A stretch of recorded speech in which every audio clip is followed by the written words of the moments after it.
Selamat datang di channel Novel Nathan.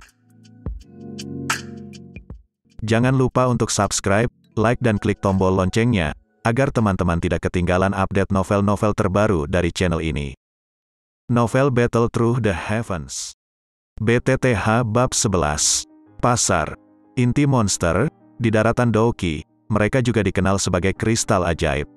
Monster Core adalah inti energi dalam monster ajaib. Inti monster dipenuhi dengan energi dunia yang sangat kejam. Ketika menghadapi jenis energi dunia yang penuh kekerasan ini, bahkan seorang Douwang tidak akan mengambil risiko menyerap inti monster. Meskipun inti monster tidak dapat diserap secara langsung, itu adalah unsur inti dalam alkimia. Inti monster yang melalui penyulingan alkemis dapat diresapi dengan beberapa herbal untuk menjadi pil yang diinginkan dan mahal yang dapat meningkatkan kekuatan seseorang. Selanjutnya, inti monster dapat ditempatkan pada senjata. Senjata yang telah menyatu dengan inti monster tidak hanya meningkatkan kekuatan destruktif, juga dapat memiliki efek Dooki khusus, dan menjadi komoditas yang sangat dicari di daratan Dooki. Selain senjata, monster cores juga dapat ditambahkan ke armor dan peralatan defensif. Perlengkapan defensif yang memiliki monster cores memiliki pertahanan ekstrim dan memberi pengguna mereka jaring pengaman ekstra saat mereka dalam bahaya. Dengan banyak kegunaan, inti monster secara alami adalah barang yang paling dicari di dalam daratan Dooki. Tidak hanya Douzes tapi bahkan ahli alkemis terhormat mencari sendiri untuk inti monster tingkat tinggi untuk menciptakan pil tingkat kualitas yang lebih tinggi. Di bawah permintaan tersebut, pasokan untuk inti monster di daratan selalu tidak dapat memenuhi permintaan dari pembeli, sehingga setiap kali inti tingkat tinggi muncul di lelang atau pengaturan lainnya, itu segera dibeli dengan harga tinggi. Karena nilai tinggi dari inti monster, banyak kelompok tentara bayaran mengkhususkan diri dalam membunuh monster sihir untuk hidup, tetapi mendapatkan inti monster bukanlah tugas yang sederhana. Pertama, monster ajaib tidak hanya sangat kuat tetapi juga sangat licik. Karena sifat licik mereka dan metode menyerang khusus, binatang gaib bisa jauh lebih kuat daripada manusia dengan pangkat yang sama. Oleh karena itu, tanpa kekuatan luar biasa kamu sendiri, mencoba untuk membunuh binatang ajaib itu sendiri tidak mungkin dan mungkin kehilangan hidup kamu tanpa mendapatkan inti magis. Bahkan jika kamu membunuh binatang ajaib, tidak semua binatang gaib memiliki inti sihir. Kemungkinan binatang ajaib memiliki inti hampir acak sehingga kelompok tentara bayaran bisa memiliki setengah dari kekuatan mereka yang terbunuh mencoba membunuh monster ajaib namun tidak temukan inti. Insiden semacam ini terjadi sepanjang waktu di Dooki Mainland. Jadi harga inti monster di Dooki Mainland semuanya sangat mahal. Membawa Sun Er melalui jalan memutar, Xiao Yan akhirnya tiba di pasar yang sedikit ke selatan di kota. Di kota Wutang ada beberapa pasar berukuran sedang dan semuanya dikendalikan oleh salah satu dari 3 marga. Pasar Xiao Yan akan berada di bawah kendali klan Xiao. Meskipun berada di bawah kendali klan Xiao, Xiao Clan sebenarnya hanya menjaga ketertiban dan keamanan di pasar. Dan untuk kompensasi, baik itu tentara bayaran atau pedagang yang mendirikan kios, mereka harus membayar pajak kepada klan. Ini adalah aturan Dooki daratan untuk waktu yang lama dan jarang ada yang mencoba melawannya. Di pintu masuk depan pasar, ada 2 penjaga dari klan Xiao. Mereka tidak diragukan lagi tahu Xiao Yan dan Sun Er, menilai dari ketika para penjaga melihat mereka datang, penjaga berhenti dan segera membungkuk. Sedikit menganggukkan kepalanya, Xiao Yan berjalan masuk dan melihat orang-orang yang tidak pernah berhenti, dia tidak bisa menahan diri dari menjilat bibirnya. Tidak heran klan membuat pasar tetap di bawah kontrol ketat, dengan banyaknya orang yang mengunjungi pasar, keuntungan bagi klan tidak bisa rendah. Tuan muda ketiga, Nona Sun Er, apakah kamu ingin membeli sesuatu di pasar? Tepat ketika keduanya pusing melihat orang-orang yang jumlahnya sangat banyak, sebuah suara hormat terdengar di belakang mereka. Mendengar suara itu, Xiao Yan menoleh. Di belakangnya ada 7 hingga 8 orang yang mengenakan seragam Xiao Clan. Pembicara itu tampaknya adalah seorang pria dewasa berusia 30 tahun, mengenakan lencana dengan 6 bintang emas, ia jelas merupakan bintang 6 Douze. Menyadari keraguan di mata Xiao Yan, pria itu dengan jujur tersenyum dan berkata, "Tuan muda ketiga, aku dipanggil PN. Pemimpin klan menunjuk aku untuk menjadi pemimpin para penjaga karena menjaga keamanan di pasar." "Ah, tahun lalu saat ulang tahun Tuan Muda, aku, PN datang." "Oh, itu Paman PN." Xiao Yan berkedip dan meskipun dia tidak memiliki kesan apapun tentang PN, pengantarnya membuat Xiao Yan tersenyum. Karena pria itu secara pribadi ditunjuk oleh ayahnya, ia tentu saja akan menjadi bawahannya, tidak akan ada masalah dengan kesetiaan. Meskipun Xiao Clan tidak, dengan kekuatan besar dan berpengaruh, klan dibagi menjadi faksi yang berbeda. Jika pria yang berdiri di depannya berada di bawah kendali para tetua, dia tidak akan pernah begitu baik dan akan mengatakan beberapa sapaan biasa. Aku bosan di klan jadi aku memutuskan untuk keluar dan melihat-lihat. Paman PN, kamu harus pergi dan melakukan pekerjaan kamu. Jika aku memiliki pertanyaan, aku pasti akan bertanya. Suara muda Xiao Yan tidak memiliki petunjuk arogansi yang mungkin dimiliki oleh seorang tuan muda yang normal. Suaranya lembut dan penuh hormat. Siapapun yang mendengarnya akan merasakan sedikit kebanggaan dan sukacita. Dengan paman lain, senyum di wajah PN melebar dan menjadi lebih tulus. Mengangguk kepalanya, dia berkata, kemudian nikmati mencari di sekitar tuan muda ketiga. Orang-orang kami ada di seluruh pasar, jadi jika kamu butuh sesuatu maka panggil saja untuk kami. Dengan hormat menganggukkan kepalanya, Xiao Yan menarik Sun Er dan terjun ke gerombolan orang-orang, menghilang dari pandangan PN. Pali, bawa dua pria dan ikuti tuan muda ketiga.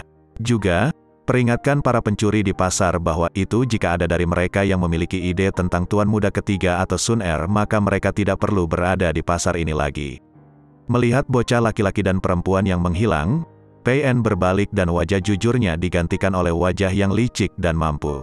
"Iya, Kapten," salah satu pria itu menjawab rendah dan dengan lambaian tangannya. Dia dan dua pria lainnya juga masuk ke banyak orang. "Haha, tuan muda ketiga masih begitu lembut." Itu memungkinkan orang-orang untuk bersantai di sekelilingnya. Melihat tiga pria bercampur dengan kerumunan, PN tersenyum tetapi dalam sekejap, senyum berubah menjadi cemberut dan dia menghela nafas. Tuan muda ketiga adalah orang yang baik, menyesal, Dengan susah payah menggelengkan kepalanya, PN memimpin bawahannya yang tersisa dan pergi untuk berpatroli di jalan-jalan. Malas mengikuti Xiao Yan, Sun Er, tanpa sengaja, melirik di belakangnya dan tersenyum. Xiao Yan GG. PN lumayan bagus. Xiao Yan menjawab dengan yup dan scan menuju kios terdekat. Persepsi jiwanya jauh lebih besar daripada orang normal sehingga dia bisa mendeteksi penjaga yang mengikutinya. Melihat ke belakang, Xiao Yan melambat dan berjalan berdampingan dengan Sun Er. Memiringkan kepalanya, dia bercanda, 9 duan qi dan sudah bisa mendeteksi 3 penjaga yang bersembunyi. Sun Er, lumayan bagus. Sun Er menyalin Xiao Yan dan dengan sopan mengangkat bahunya, mengeluarkan kartu trufnya, senyum, tetap diam. Melihat Sun Er yang diam, senyum mulai terbentuk di bibirnya. Dengan ringan menepuk kepalanya, dia berbisik, "Meskipun aku tidak tahu siapa kamu atau dari mana kamu berasal, aku tahu bahwa itu kamu adalah adik aku dan tidak peduli apa yang terjadi di masa depan, aku akan selalu melindungi kamu." Dengan ringan tersenyum, Xiao Yan mempercepat dan keluar dari garisnya dari Sun Er. Kakinya berhenti, Sun Er menatap dengan mata indahnya di belakang pria muda yang baru saja berbicara dengannya. Setelah berhenti sejenak, senyum mulai merayap ke wajahnya yang halus. Di dalam kerumunan, sosoknya bergoyang maju mundur, seperti teratai, elegan dan cantik. "Saudara, Sun Er adalah gadis yang sangat serakah." Memiringkan kepalanya, Sun Er bergumam lalu dengan cepat menangkap pria muda di depannya. Mengikuti Xiao Yan saat dia memeriksa warung di samping, Sun Er dan Xiao Yan perlahan-lahan pindah ke bagian dalam pasar yang lebih padat dan lebih mahal. Orang-orang yang datang ke sini untuk membeli dan menjual biasanya memiliki uang yang layak atau kekuatan fisik. Sementara Xiao Yan asyik mencoba menemukan monster core, Xiao Sun yang bosan, berjalan ke kios yang bersih dan dengan tangan putih pucatnya mengambil gelang hijau muda. Gelang itu tidak dibuat dengan sesuatu yang istimewa tetapi itu memiliki sedikit es perak yang membuatnya terasa dingin saat disentuh, cocok untuk hari-hari musim panas yang panas.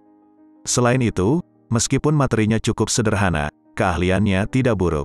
Tepat ketika Sun Er memutuskan untuk membeli gelang itu, dia ingat bahwa itu dia telah meminjamkan semua uangnya kepada Xiao Yan.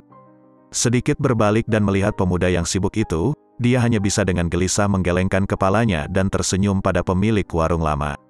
Menurunkan gelang, dia dengan malas mulai bergerak maju. Sikapnya yang tenang tidak akan membiarkannya meminta siapapun untuk membeli sesuatu untuknya, bahkan jika itu adalah Xiao Yan. Setelah berjalan sedikit ke depan, tepat ketika Sun Bosan Er memutuskan untuk kembali ke Xiao Yan, sebuah cincin tawa yang jelas dari depan. "Hah, bukankah ini Mas Sun Er? Hehe." Aku tidak akan berpikir untuk menemukan kamu di sini, itu pasti takdir. Alisnya yang tipis berkerut, Sun Er berusaha mencari sumber suara tetapi hanya melihat sekelompok orang. Itu kelompok mengikuti di belakang seorang pria muda berpakaian mewah. Pemuda itu baru berusia lebih dari 20 tahun dan cukup tampan. Wajahnya sedikit pucat tapi matanya dipenuhi panas dan menatap gadis muda yang berdiri di depannya. Dalam tatapannya juga merupakan nafsu yang tak terkendali. BTTH Bab 12. Tinggal jauh darinya. Melihat pemuda tampan yang tampan, alis Sun Er yang tipis keriput. Tidak memperhatikan panggilannya, dia berbalik. Miss Sun Er. Melihat Sun Er dari samping, pemuda tampan namun pucat segera cemas dan dengan cepat menyeberang untuk menghalanginya dari depan. Diblokir oleh pemuda, Sun Er menghentikan langkahnya. Sepasang matanya yang panjang dan indah dengan malas menyipit padanya. Namun dia tidak mengucapkan sepatah kata pun.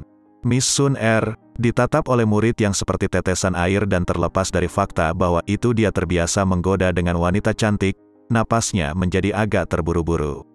Lidahnya yang pandai telah kehilangan semua penggunaannya untuk saat ini.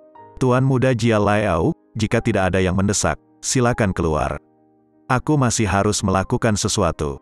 Petik 2. Melihat pemuda yang agak tersipu ini, Sun Er akhirnya berbicara. Suara lembut dan mudanya membuat wajah pucat pria muda itu memerah dengan merah sakit. Hehe, Miss Sun Er, apakah kamu datang ke pasar untuk membeli sesuatu? Aku cukup bebas sekarang, jadi mengapa kita tidak melihat-lihat pasar bersama? Menarik napas dalam-dalam di dalam pikirannya, senyum Jia Laiao terbuka dan lembut. Senyum ini bersama dengan status dan ketampanannya telah berhasil membuatnya mendapatkan beberapa gadis. Tuan muda Jia Laiao, aku sudah bilang ada yang harus kulakukan. Bisakah kamu minggir? Sun Er mulut kecilnya melengkung ke atas dan suaranya halus tanpa sedikit pun iritasi. Ditolak oleh Sun Er, ujung-ujung mulut Jia Laiao bergetar tetapi dia terus tersenyum dan mengeluarkan gelang dari sakunya. Gelang itu berwarna emas biru muda dan terbuat dari blue gold. Dari gelang itu tergantung inti monster seperti bola hijau.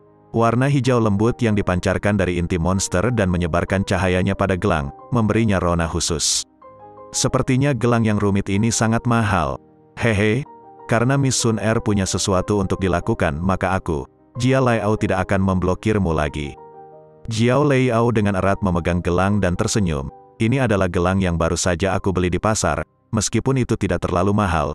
Ia memiliki tingkat 1 atribut monster inti yang sangat membantu dalam pemulihan Douqi. Karena Miss Sun Er belum menjadi Douze, gelang ini sangat cocok untuk kamu. Ini hanya hadiah kecil aku, jadi tolong jangan katakan tidak. Setelah semua, aku akan kehilangan muka di depan bawahanku. Pada akhirnya, Jia Laiao dengan sengaja menurunkan suaranya dan para bawahan di sekitarnya, seolah-olah itu adalah permainan, menyeringai. Melihat tindakan Jia Laiao, alis Sun Er terangkat. Dia tidak tahu bagaimana menghadapi orang seperti itu. Tepat ketika dia akan menolak, pandangannya jatuh ke inti monster hijau di gelang dan ingat bagaimana Xiao Yan sibuk mencoba untuk menemukan inti monster atribut kayu. Bulu mata panjangnya dengan ringan berkedip dan wajahnya yang tenang sedikit melemas. Melihat wajah Sun Er yang santai, hati Jia Laiao berdebar dengan gembira dan dengan cepat mendorong gelang atribut kayu ke depan. Miss Sun Er tidak perlu bersikap sopan. Jia Lai Clan dan Xiao Clan keduanya berada di 3 klan teratas Wutang City sehingga bertukar hadiah kecil adalah hal biasa. Aku akan mengambil gelang dan menghapus inti monster dan memberikannya kepada Xiao Yan GG. Sedangkan untuk gelang, saat dia tidak memperhatikan, aku akan membuangnya. Dengan pikiran nakal ini, Sun Er tidak ragu lagi dan mengulurkan tangannya, akan mengambil gelang itu. Tiba-tiba sebuah tangan meraih tangannya dan menghentikannya mengambil gelang itu. Tepat ketika tangannya direbut, Sun Er terdiam karena shock sebelum Douqi di tubuhnya mengalir untuk melindungi dirinya sendiri.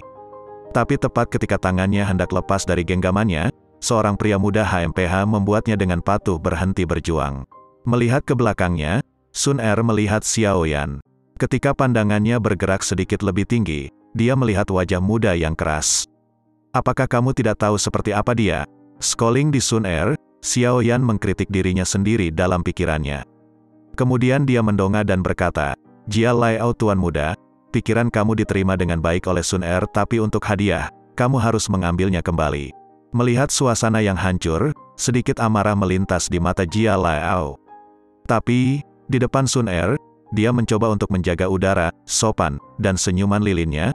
Tuan muda Xiaoyan, aku melihat bahwa itu Nona Sun Er tidak memiliki perhiasan, jadi aku ingin membantunya sedikit. Apakah kamu tidak ingin dia memiliki beberapa pernak-pernik kecil untuk menonjolkan kecantikannya? Tak berdaya menghela nafas, Xiaoyan melirik gelang atribut kayu di tangan Jia Laiao dan mengambil yang lain gelang hijau dan dengan sedikit frustrasi, bertanya, apakah kamu benar-benar menyukai gelang? Di sini kamu pergi, jangan mengambil barang orang lain tanpa alasan. Aku sudah memberitahumu bahwa itu tidak ada yang namanya makan siang gratis. Orang-orang yang menawarkan barang gratis selalu memiliki motif tersembunyi. Dengan tampang polos kamu mungkin telah dijual oleh seseorang dan masih tidak tahu apa yang telah terjadi. Mendengar kata-kata Xiaoyan yang jelas ditujukan padanya, wajah Jia Laiao menjadi dingin. Tapi ketika dia melihat gelang di tangan Xiaoyan, dia tidak bisa menahan tawa. Gelang di tangan Xiaoyan, dari sudut pandang material, tidak bisa dihitung harganya lebih dari 5 koin emas. Sementara, wood atribute bracelet miliknya, yang memiliki inti monster otentik, harganya mencapai lebih dari 1000 plus koin emas. Kedua gelang, tidak peduli bagaimana kamu melihatnya, baik harga atau kegunaan sebenarnya, memiliki perbedaan besar dan gelang Xiaoyan bahkan tidak bisa dibandingkan dengan gelang atribut kayu. Jadi, ketika Jia Laiao melihat Xiaoyan memberikan gelang yang begitu buruk kepada Sun Er yang cantik, dia tidak bisa tidak mengkritik Xiaoyan. Xiaoyan, aku tahu bahwa itu kamu tidak memiliki posisi tinggi di klan kamu, tetapi mengapa kamu memberikan hal yang menyedihkan kepada Sun Er? Mengabaikan ejekan Jia Laiao, Xiaoyan melihat gadis muda yang menatap gelang di tangannya dan buru-buru bertanya, apakah kamu menginginkannya atau tidak? Jika kamu tidak maka aku akan membuangnya, itu hanya 2-3 koin emas. Mendengar kata-kata Xiaoyan, tidak hanya Jia Laiao mulai tertawa, bawahannya juga mulai tertawa pada Xiaoyan dengan nada mengejek. Namun tawa yang mengejek tidak berlanjut lama sebelum dipotong seolah-olah leher mereka baru saja dipotong. Pada semua orang adalah wajah yang kaget. Sun Er yang tercengang, menanggapi dengan cepat kata-kata Xiaoyan. Kedua tangannya hampir secara naluriah mengulurkan tangan dan merebut gelang di tangan Xiaoyan. Setelah mendapatkan gelang, Sun Er menyadari apa yang telah dia lakukan, mungkin dia telah bertindak agak terlalu tidak sabaran. Warna merah terang muncul di wajahnya yang halus, tapi Sun Er tidak menyukai orang lain dan setelah sedikit malu, dia dengan anggun mengaitkan gelang itu ke pergelangan tangannya yang putih.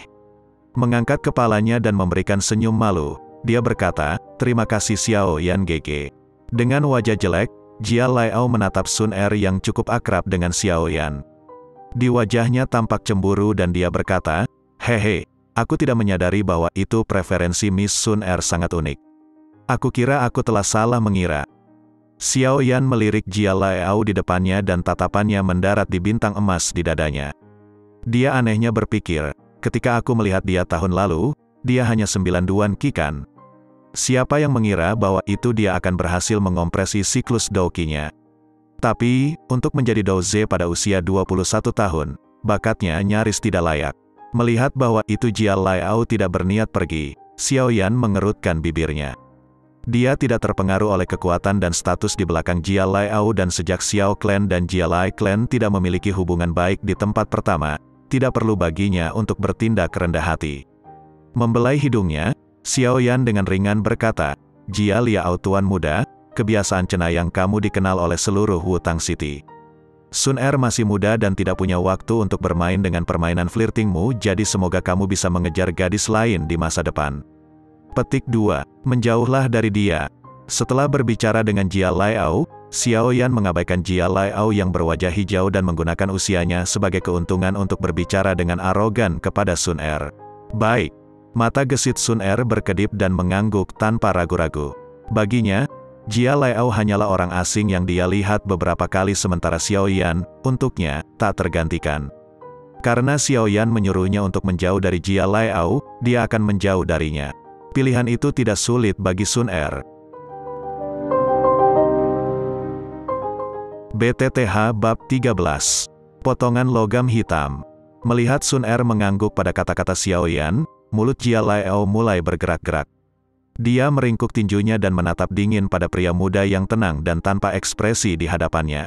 Bawahan Jia Laiao, Melihat bahwa itu tuan muda mereka sangat marah, dengan cepat berjalan ke depan dan mengepung keduanya, Xiao Yan dan Xiao Sun.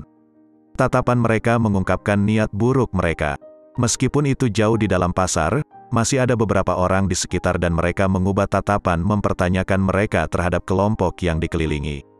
Xiao Yan dan Jia Laiao memiliki reputasi yang cukup baik di Wutang City. Xiao Yan karena kejatuhannya dari kejeniusan hingga pincang dan Jia Laiao karena pertemuannya yang kurang terhormat dengan wanita lain.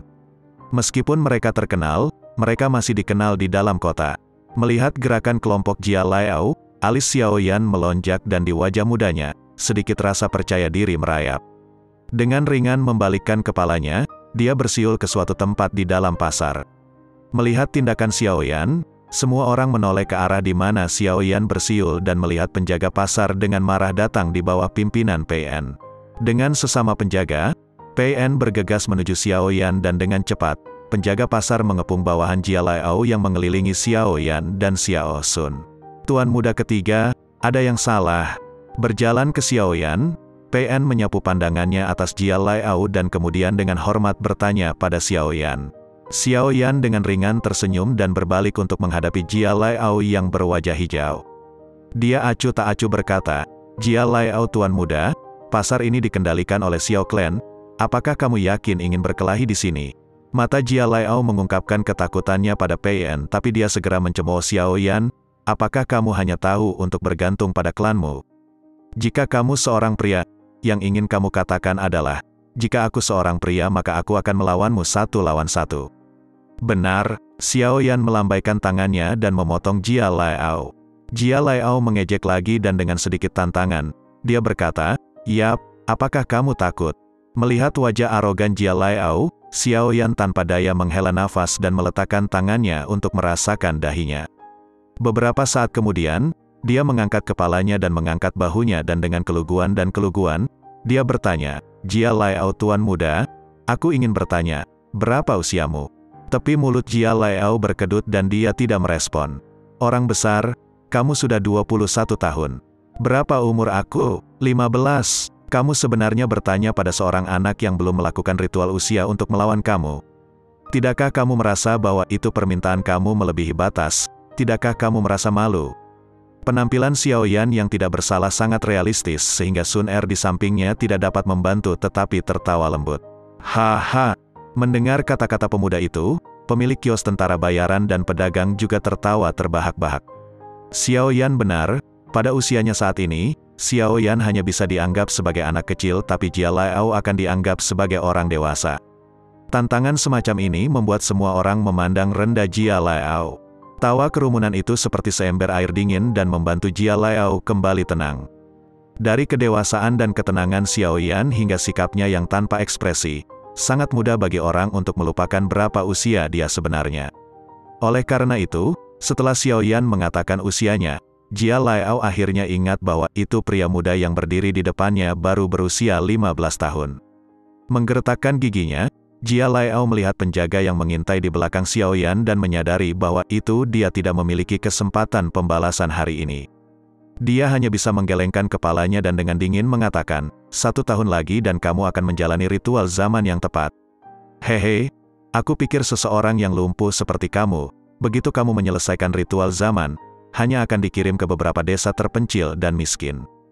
Pada saat itu, kamu bahkan tidak akan memiliki kekuatan untuk memasuki Wutang City, sangat menyedihkan. Xiao Yan tersenyum ringan dan acuh tak acuh mengangkat bahunya. Kelopak mata Jia Laiao berkedip.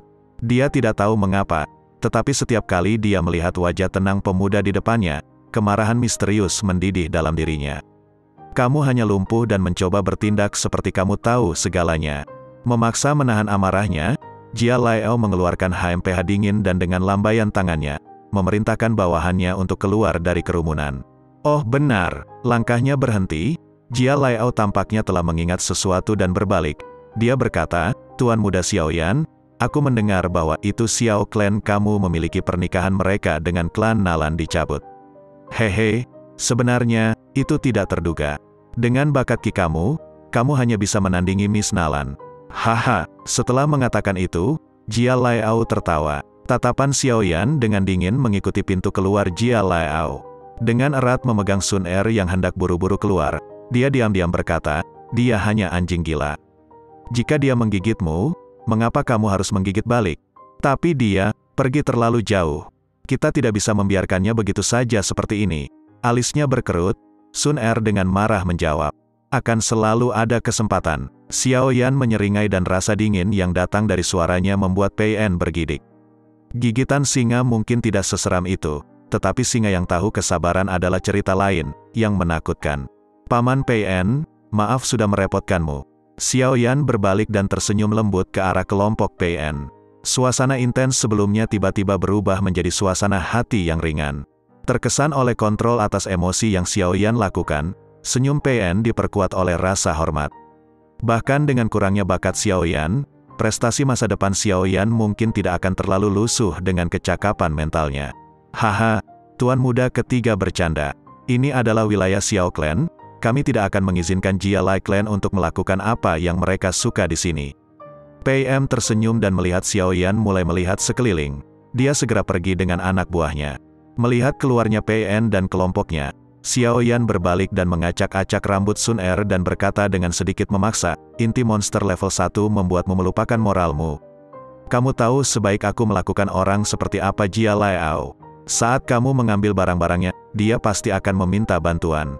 Petik 2. Meluruskan rambutnya, Sun Er membalikkan tangannya ke atas, dia ingin memberikannya padaku, itu gratis. Xiao Yan memutar matanya dan tidak tahu apakah harus tertawa atau menangis. Tidak seperti itu sesuatu yang berharga? Apakah kamu benar-benar perlu bertindak seperti itu? Jangan lupa, kamu jenius muda di Xiao Clan. Sun Er mengerutkan hidungnya dan mengangkat gelang di pergelangan tangannya. Dia mengejek, jadi Xiao Yan GG juga telah memperhatikan Sun Er. Xiao Yan tetap diam dan menarik tangan Sun Er. Mereka berjalan menuju beberapa kios lebih dalam di pasar. Setelah berjalan melewati beberapa kios, kaki Xiao Yan akhirnya berhenti. Dia membungkuk dan menatap bola hijau yang masih memiliki jejak darah di warung dan berkata, aku akhirnya menemukannya. Menggerakkan tangannya di kios, Xiao Yan hendak meraih inti monster ketika tangannya menegang. Firasat aneh melanda pikirannya. Menjilati bibirnya, Xiao Yan terus mengambil inti monster tetapi tatapannya, seolah-olah tanpa sengaja, menyapu kios. Beberapa saat kemudian, tatapannya mendarat di sepotong logam hitam yang ditampilkan di samping inti monster. The Black Metal Piece tampak sangat tua dengan banyak bintik-bintik karat dan bahkan beberapa bintik kotoran. Itu tampak seperti baru saja digali. Hei, Yan Brat, beli potongan logam hitam itu sesuatu yang bagus. Tepat ketika Xiao Yan bingung tentang mengapa dia merasa seperti perasaan yang kuat terhadap logam yang tampaknya tidak berharga, suara Yao Lao terdengar dalam pikirannya.